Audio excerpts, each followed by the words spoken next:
Дали во преспан на повидок е пресметка меѓу коалиционите партнери на власта од една страна СДСМ и БЕСА, а од друга страна ДУИ во пресред на локалните избори.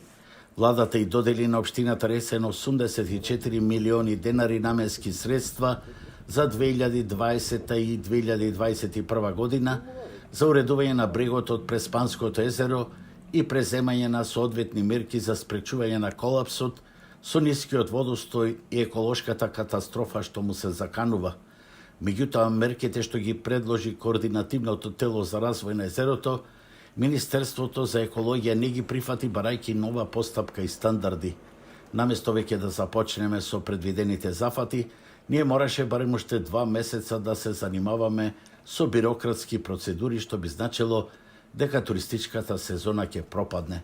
Затоа се откажавне од овој проект и парите ги вративне, бидејќи досега не кажуваа од животна средина, ќе бараме да кажат како и што можеме да правиме со плажите, вели градоначалникот Живко Гошаревски.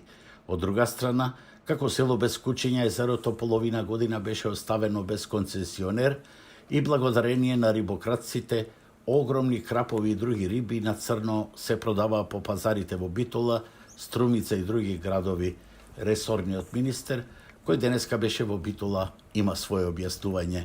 Таков е законот и одма штом се заврши концесијата е спроведена постапка. Постапките траат, сме во ситуација на ковид, проблематично било собирањето на комисијата, што е владина комисија, и тоа што е направено од наша страна се запазени сите рокови во делот на концесијата. Верувам дека тоа е веќе минат проблем и сега ќе имаме нова ситуација. Дали конфликтот на Министерството за животна средина со локалната власт е принцип за екостандарди при заштита на езерото или пак може би страф од СДСМ и БЕСА на ДУИ, кој доскоро преспа имаше како свој сериозен електорат.